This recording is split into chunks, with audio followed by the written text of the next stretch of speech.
Just a short while ago, the wires moved a story about Senator Larry Craig. We knew he was going to make an announcement tomorrow.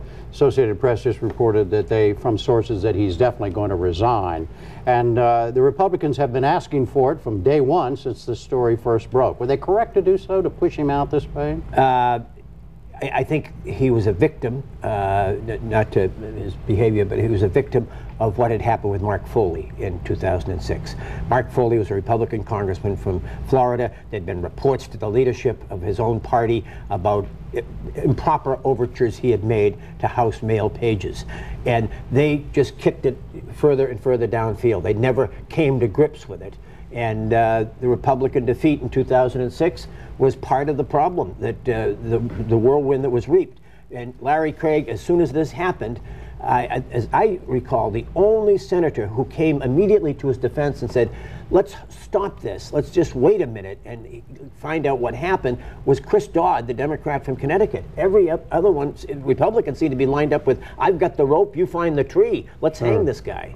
Now, David, your newspaper, the New York Times, an editorial page which does not support Republicans as a general rule, said, wait a minute on Larry Craig, that there's a double standard here, that if the incident had been involving a heterosexual incident rather than a homosexual incident, this would never have happened. There would not be the press to get him out. There's some double standard. We all know senators who, and what Larry Craig is alleged to have done is made a pass at someone he thought was willing to have sex with him. That's what the allegation is.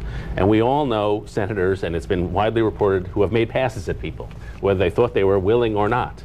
And those people were not chased out of the Senate.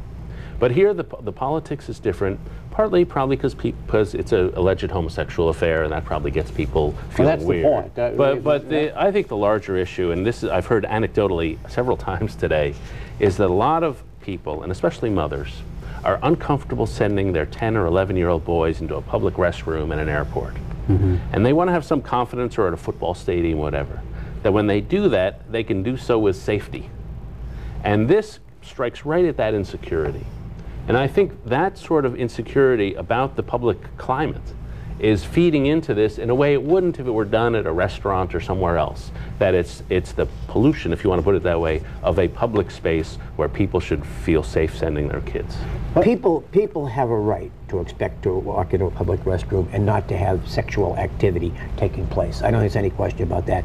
But when you talk about the public trust being violated, I mean, here's Duke Cunningham, Republican congressman from California, who was selling his vote. There was no call for an ethics investigation.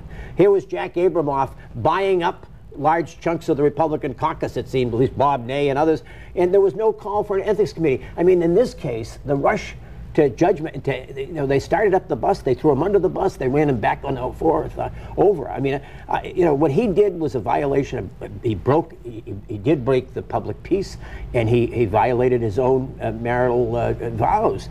But it wasn't the same thing as selling his vote.